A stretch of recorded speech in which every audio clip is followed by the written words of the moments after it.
आम्ही शहाणे झालो, आम्हाला आरक्षणाची आवश्यकता आहे, आमचं आरक्षण आम्ही मागायला लागलो, एवढाच फरक आहे.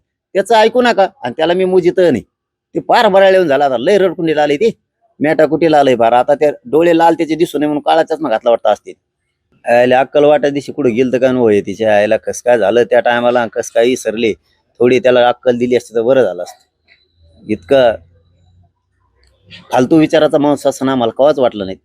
त्याला धिंगाणा म्हणतात का मुंबईत? पोरं गेले, एक महाराष्ट्राची संस्कृती दाखवली, एक मुंबईला जिवंत करण्याचं काम, विचारानं जिवंत करण्याचं काम गरिबाच्या पोरांनी केलं. ग्रामीण महाराष्ट्रातले पोरं गेले, खरं मालक हे आहेत मुंबईचे, बाकीचे पाहुणे आहेत तिथं आलेले, त्यांना दाखवलं. त्याला गोंधळ म्हणतो का?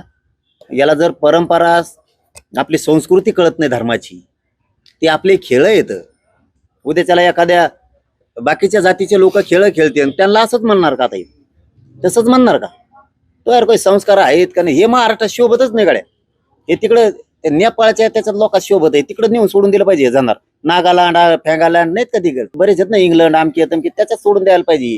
ते जाणार इकडे ठेवायलाच नाही पाहिजे. तिकडच्याच एखाद्याच्यात हाकून द्यायला की गावातून ओबीसी या मोर्चामध्ये सहभागी होईल अशा प्रकारची प्लॅनिंग आजच्या बैठकीमध्ये करायचं ठरवलं आहे. एक 30-35 प्रमुख नेते फक्त या बैठकीला उपस्थित राहणार आहे. छगन भुजबळ यांना नेपाळला नेऊन सोडा असं जरांगे पाटील म्हटले. तुम्ही जी मागणी करतात ती छगन भुजबळ यांची मागणी आहे. नाही, आता कोणाला नेपाळला सोडायचं आहे, कोणाला हे करायचं आहे, जरांगे कोण ठरवणार? ओबीसी चळवळीमध्ये जो काम करेल त्याला जर परदेशात पाठवायचं असेल तर काय एकट्या जरांगेलाच महाराष्ट्रात राहायचं आहे?